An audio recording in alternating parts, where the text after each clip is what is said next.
और उसके बाद जितनी बार भी हम आपसे टकराए, हर बार कुछ ना कुछ ऐसा हो ही जाता था कि हम कान्हा जी से हमेशा यही मनाते थे कि हम आपसे जिंदगी में दोबारा कभी नहीं मिले। अमित चेहरे पर मुस्कुराहट लिए बस सोनम की बातों को गौर से सुन रहा था, पर हम कभी खुद ही नहीं जान पाए कि कब हमें आपकी और आपकी उस एरोगेंसी की आदत सी हो गई जिसकी वजह से हम आपसे दूर जाने की दुआ करते थे। आप कब हमारे दिल की धड़कनों के धड़कने का सबब बन गए, पता ही नहीं चला हमें। अपने दिल की धड़कनों के सबब को हमेशा अपने साथ रखने के लिए और आपकी एरोगेंसी को झेलने के लिए हम हमेशा तैयार हैं। आपके हम सफर, आपके हम कदम बनकर। Will you marry me, Raghuvanshi सा? सोनम ने आहिस्ते से अमित की आंखों में देखते हुए कहा, जो न जाने कब से उसकी शहद सी मीठी बातों में खो चुका था। अमित ने अपने हाथों में उसके खूबसूरत मासूम से चेहरे को भर लिया और कहा कि जी बिल्कुल प्रिंसेस, अरे मैं तो कब से मरा जा रहा हूँ कि आप मुझसे शादी कर लें। और एक बात कहूँ कि अगर आप मुझसे यूँ इतने प्यार से पूछेंगी ना तो कसम से अभी के अभी आपसे शादी कर लूंगा। बात की बाद में देखूंगा मैं, और मेरा बस चले तो मैं तो आपसे हर रोज ही शादी कर लूँ, क्योंकि मैं आपको जब भी जितनी भी बार देखता हूँ आप मुझे हमेशा ही पहले से भी ज्यादा बेइंतहा खूबसूरत नजर आती हैं। बताइए, करेंगी ना मुझसे शादी? अमित ने उसकी नाक से अपनी नाक को जोड़कर कहा। सोनम बस इतना कहकर उसके गले लग गई थी। आपके बिना तो हम भी अधूरे हैं सर, और ये अधूरापन तो तभी खत्म होगा ना जब आप हमें अपनी जिंदगी में शामिल करेंगे। सोनम अमित की बाहों में खोई हुई थी। अब भी आप मेरी जिंदगी में क्या, मुझ में ही कब की जज्ब हो चुकी हैं। बस कुछ रिचुअल्स निभाने हैं हम दोनों को, और आप दुनिया की नजर में, समाज की नजर में भी मुझ में शामिल हो जाएंगी सोनम। तभी तो मैं आपको धर्म पत्नी जी कहता हूँ। मेरा दिल तो कब का आपको अपना हमसफर मान चुका है। अमित की बाहों का घेरा सोनम के गिर्द कसता ही जा रहा था। हम जाएं? सोनम ने सर ऊपर उठाकर अमित की तरफ देखकर फिर से मासूमियत में डूबा हुआ वही पुराना सवाल पूछा। अमित जानता था कि सोनम ये सवाल तभी पूछती थी जब वो खुद को उसके बहुत करीब पाती थी। उसने बिना उस सवाल का जवाब दिए उसकी आंखों में झांकते हुए कहा कि मुझे डर लग रहा है क्या? बिल्कुल नहीं, पर हमें खुद से बहुत डर लग रहा है। सोनम एक बार फिर से अपनी मासूमियत से अमित के दिल को छू लेती है। आपको खुद से डरने की भी कोई जरूरत नहीं है सोनम। अमित ने प्यार से उसके गाल को अपने हाथों से छूकर कहा।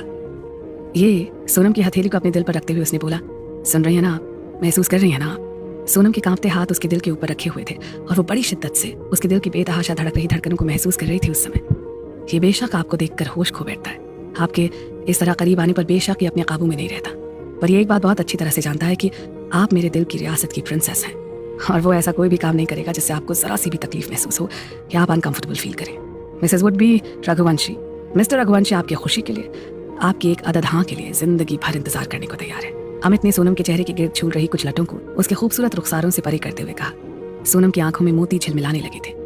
I love you sir, love you so much। Sonam उसके गले लग गई थी। Love you too my princess। Amit ने उसके सर को प्यार से सहलाते हुए कहा, आइए मैं आपको आपके रूम तक छोड़ देता हूँ। अमित ने सोनम को मुस्कुराते हुए देखा और सोनम की कलाई को अपने मजबूत हाथों में थामे वो वापस जूनियर विंग के रूम्स की तरफ चल पड़ा। सोनम को जूनियर विंग की गैलरी के सामने छोड़कर उसे गुड नाइट बोलकर अमित अब तेज कदमों के साथ अपने विंग के रूम की तरफ जा रहा था। उस रूम में जहाँ पुलकित और रवि सो रहे थे, पर दोनों की ही नींद में जमीन आसमान का अंतर था। जहाँ रवि एक और चैन की नींद सो रहा था, वहीं पुलकित मन में ढेरों उलझने लिए दुनिया को दिखाने के लिए खुश, पर अंदर ही अंदर रोज खुद से ही जूझ रहा था। वो ऐसे में रोज रात को उसके फोन पर आने वाली मिस्ड कॉल उसकी तकलीफ, उसके दिल के दर्द को और बढ़ा देती थी। वो खुद को उस मासूम का गुनहगार समझने लगा था और फिर नींद उसकी आंखों से कोसों दूर हो जाती। न जाने कहाँ कहाँ किन किन ख्यालों में भटकने के बाद उसे नींद आती थी और कभी कभी तो वो भी नहीं आती थी। तब वो रवि के सो जाने के बाद अपने वॉलेट को निकालकर उसके सबसे अंदर की पॉकेट में रखी हुई एक छोटी सी तस्वीर निकालता और घंटों उसे निहारता रहता, उसे प्यार से छूता। फिर ऐसे ही उसकी न जाने कब आंख लग जाती। आज रात भी कुछ ऐसा ही हुआ था। उस एक मिस्ड कॉल ने पुलकित की रात की नींद छीन ली थी।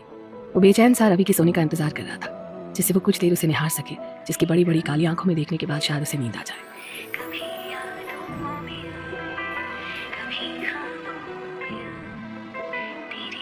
वो बस कुछ देर पहले ही आंखें झपकाकर सोया था कि अमित ने धीरे से उसके कमरे का लॉक बाहर से खोल लिया। उन सबके पास एक दूसरे के कमरों की डुप्लीकेट चाबी थी, जिससे कभी किसी को जरूरत पड़ने पर कोई दिक्कत ना हो। पहली नींद गहरी होती है, सो पुलकित नहीं जान पाया कि कोई है जो उसके कमरे में आया है, और उस पर भी आफत ये थी कि आज वो अपना वॉलेट वापस अपनी जगह पर रखना भूल गया था। वॉलेट उसके हाथ में अटका रह गया था। अमित दोनों के बिस्तर के बीच अपने हाथों को बांधे खड़ा हुआ बहुत गौर से दोनों दोस्तों को देख रहा था। रवि के लिए वो अब निश्चिंत था। वैसे भी उसे ग्रुप में पुलकित ही सबसे शाय और अंतर्मुखी स्वभाव का लड़का लगता था, जिसके दिल का राज लेना बहुत मुश्किल था। शायद यही वजह थी कि पुलकित सिर्फ अमित से ही इतना खुला हुआ था। नहीं, बिल्कुल नहीं। अमित वहां उस समय पुलकित की या फिर रवि की जासूसी करने नहीं आया था, बल्कि वो पिछले कुछ 30 या 32 घंटों से पुलकित का जो बर्ताव देख रहा था, खुद में खोए रहना और उसकी आंखों का सूनापन, कुछ तो बात थी जो पुलकित की जान सुखाई थी, और वो उस बात को अमित से शेयर नहीं कर पा रहा था। बस वो पुलकित के हालचाल लेने आया था कि वो ठीक तो है।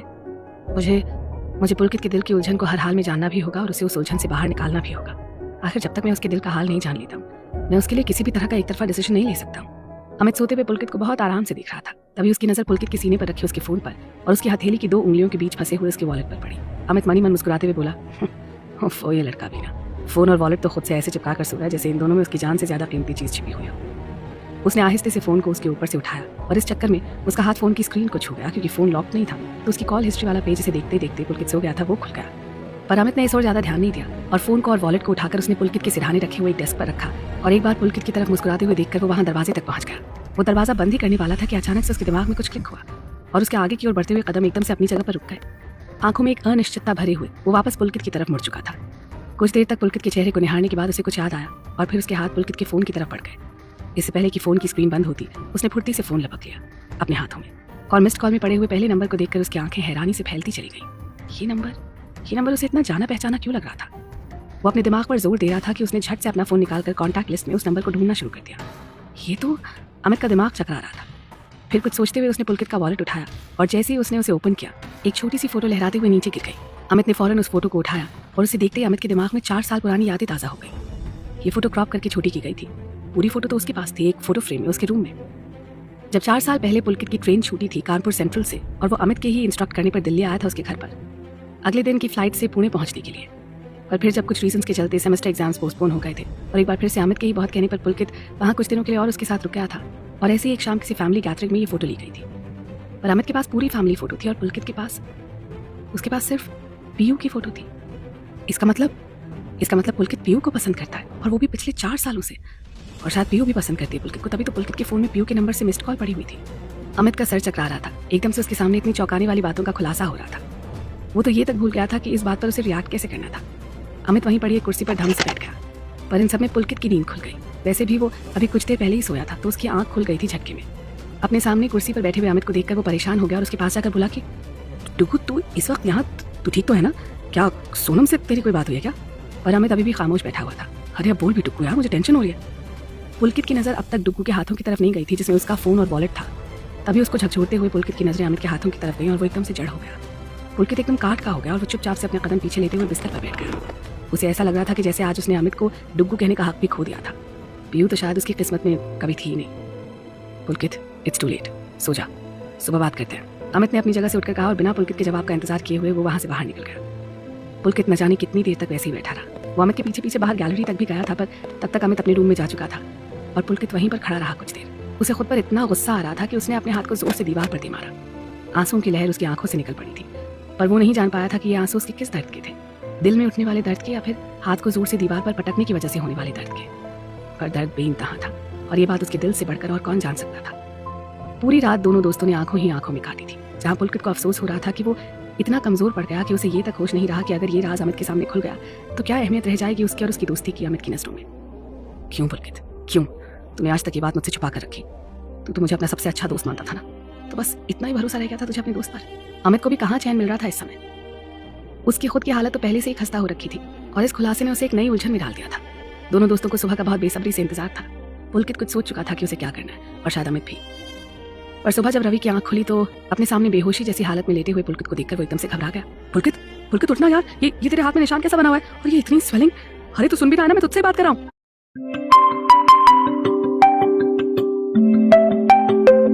रवि ने उसे झकझोरते हुए कहा, जो बिस्तर से उठने के बाद भी पता नहीं किस सोच में बैठा हुआ था। चल चल मेरे साथ तेरे हाथ का चेकअप करवाने चलते हैं। रवि ने फटाफट कपड़े पहनते हुए कहा। नहीं, मुझे डुगू अमित के पास जाना है। आज अमित को डुगू कहते हुए भी पुलकित की जबान कांप रही थी। क्या? अरे तू पागल तो नहीं हो गया है? तुझे तेरे हाथ का हाल नहीं दिख रहा है क्या? तुझे कोई दर्द महसूस नहीं हो रहा है क्या? पता नहीं तू इतने दर्द में कैसे सो रहा था। रवि पुलकित की हालत देखकर सोच सोच कर ही परेशान हुए जा रहा था। पुलकित की चोट।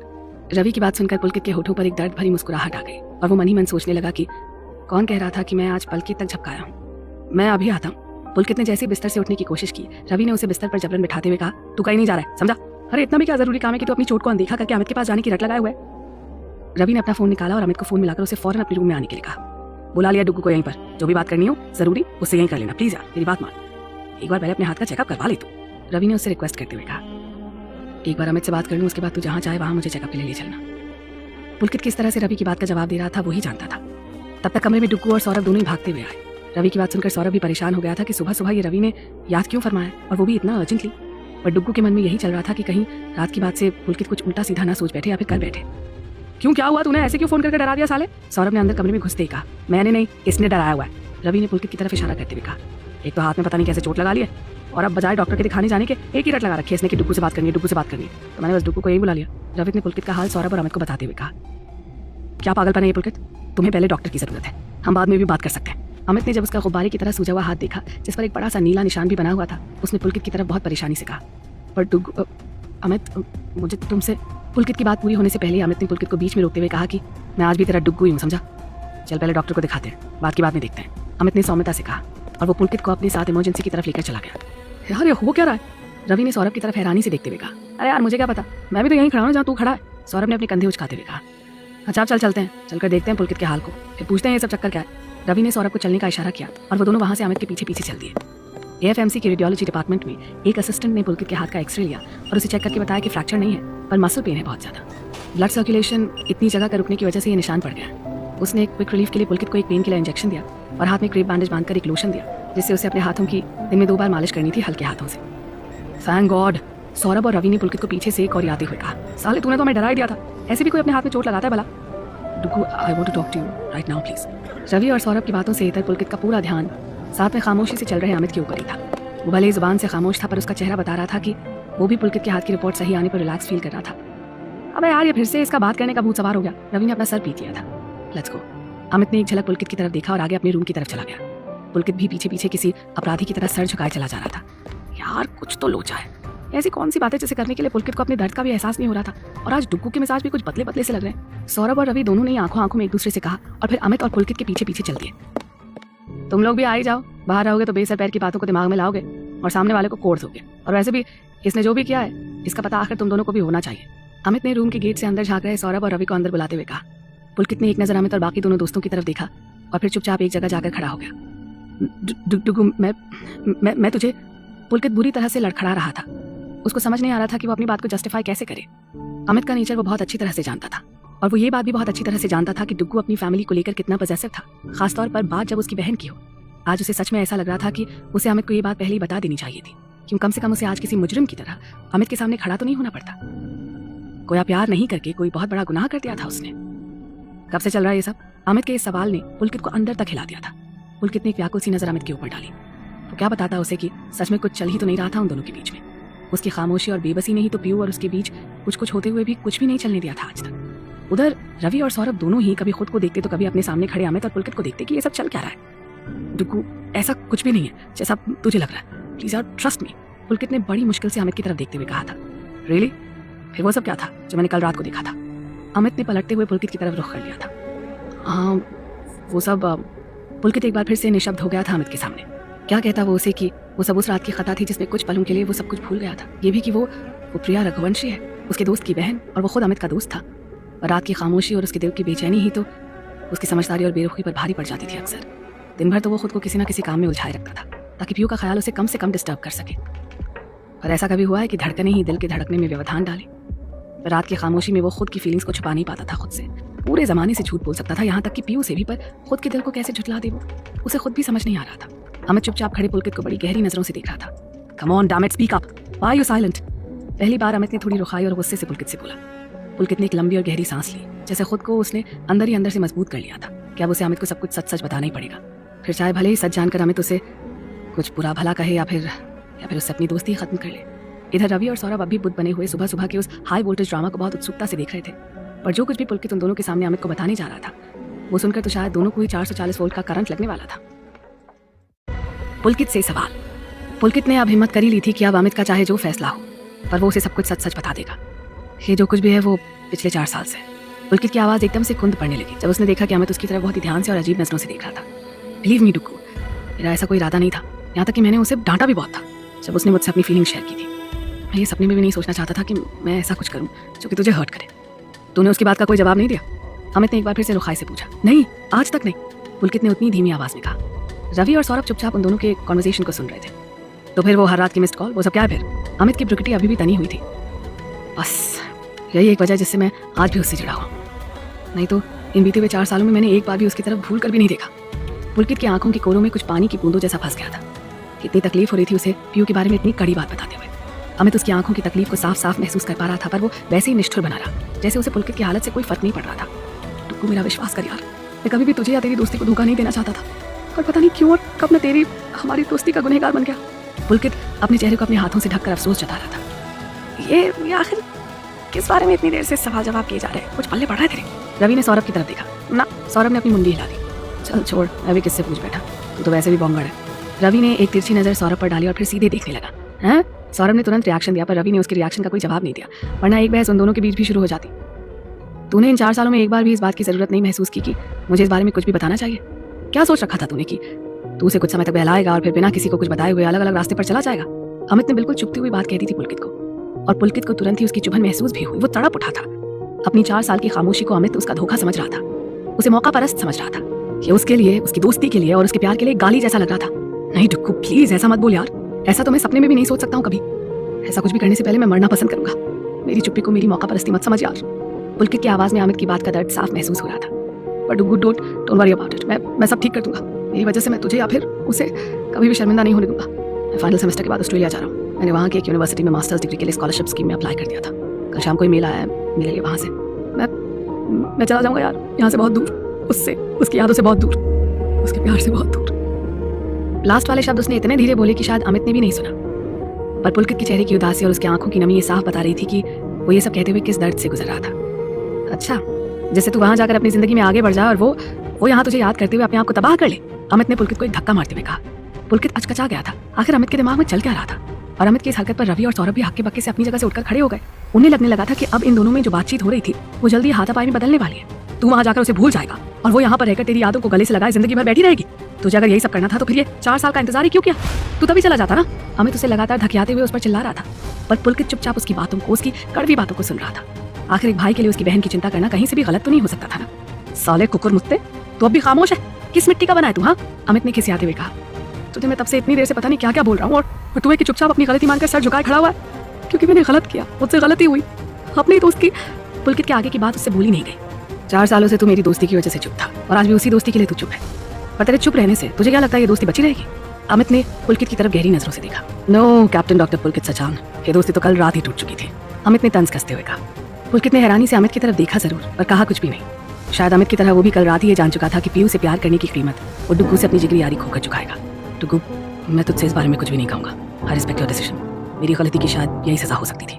अमित ने पुलकित को खींचकर अपने गले से लगाते हुए कहा कि तेरी इस चुप्पी ने तो ये सारा कांड करवा दिया है साले। अगर थोड़ी सी हिम्मत करके तूने मुझसे पहली बार इस बारे में बात की होती ना तो तुझे मेंटली टायर्ड तो नहीं होना पड़ता। पुलकित ने चिहुक कर अमित की तरफ देखा और जो देखा तो फिर उसे अपनी आंखों पर एतबार नहीं हुआ। अमित की आंखों में भी आंसू थे और अब उन आंखों में उसे अपने लिए गुस्सा या नफरत नहीं बल्कि प्यार और सम्मान दिखाई दे रहा था, पहले की तरह। तू क्या कहना चाहता है डुग्गू? क्लियर बोल यार। पुलकित की हालत इस समय किसी भी तरह के सरप्राइज पैकेज के लिए बिल्कुल भी मुफीद नहीं थी। किस मिट्टी का बना हुआ है तू साले? तूने प्यार ही तो किया है ना, और प्यार कभी किसी को बता के थोड़ी किया जाता है। अरे प्यार तो हम अपनी जानी दुश्मन से भी कर बैठते हैं, तू तो फिर भी। अमित की नजरें इतना कहते कहते पुलकित के चेहरे पर जाकर ठहर गई थी।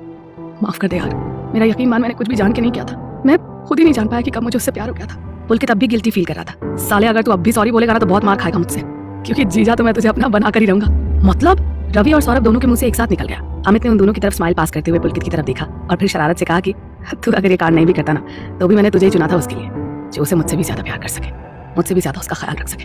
अमित को ये सब कहते कहते सोनम की कही हुई बातें याद आ रही थी और आज उसे सच में यकीन हो गया था कि आखिर एक भाई के लिए उसकी बहन की खुशियां क्या मायने रखती हैं। वो खुशियां सोने चांदी से नहीं बल्कि सच्चे प्यार से ही पाई जा सकती हैं, जैसे सोनम को मिल गई थी अमित की शक्ल में और अब पीयू को मिलने वाली थी पुलकित की शक्ल में। अगर तेरे जैसा बढ़िया ड्यूरेबल और टिकाऊ जीजा मुझे और क्या मिलता, अमित ने विनोदपूर्ण लहजे में कहा। सालों, इतनी देर से तोता मैना की तरह चोच लड़ाए पड़े हो। उससे प्यार करता है, उसके लिए चुना है, अपना जीजा बनाऊंगा। अरे उसके लिए किसके लिए? कोई बताएगा कि आखिर किसके लिए किसको चुना है? कौन किसे किसका जीजा बनाएगा? दिमाग का दही बन रखा है यार सुबह से। रवि और सौरभ अब तक सच में बहुत ज्यादा कंफ्यूज हो गए थे।